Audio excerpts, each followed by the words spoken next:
Life in a Violin Case by Alexander Bloch. In order to tell what I believe, I must briefly sketch something of my personal history. The turning point of my life was my decision to give up a promising business career and study music. My parents, although sympathetic and sharing my love of music, disapproved of it as a profession.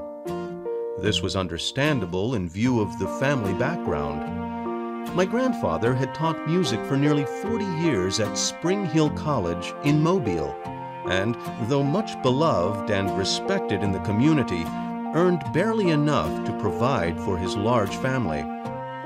My father often said it was only the hard-headed thriftiness of my grandmother that kept the wolf at bay.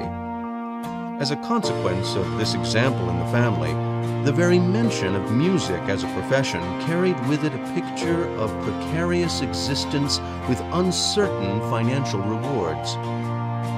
My parents insisted upon college instead of a conservatory of music, and to college I went, quite happily as I remember, for although I loved my violin and spent most of my spare time practicing, I had many other interests. Before my graduation from Columbia, the family met with severe financial reverses, and I felt it my duty to leave college and take a job. Thus was I launched upon a business career, which I always think of as the wasted years. Now I do not for a moment mean to disparage business. My whole point is that it was not for me. I went into it for money. And aside from the satisfaction of being able to help the family, money is all I got out of it. It was not enough.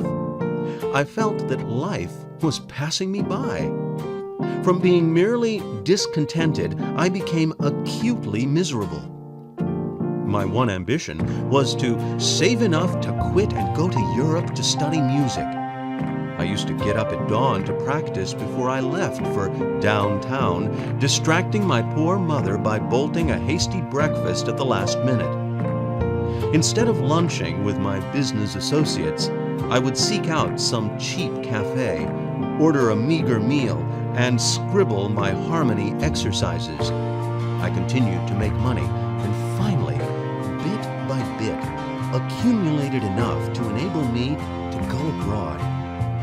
The family being once more solvent, and my help no longer necessary, I resigned from my position and, feeling like a man released from jail, sailed for Europe. I stayed 4 years, worked harder than I had ever dreamed of working before, and enjoyed every minute of it.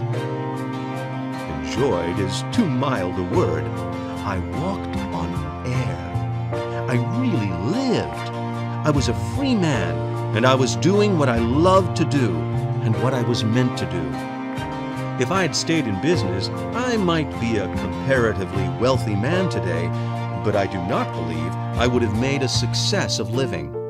I would have given up all those intangibles, those inner satisfactions that money can never buy, and that are too often sacrificed when a man's primary goal is financial success. When I broke away from business, it was against the advice of practically all my friends and family. So conditioned are most of us to the association of success with money that the thought of giving up a good salary for an idea seemed little short of insane. If so, all I can say is, gee, it's great to be crazy.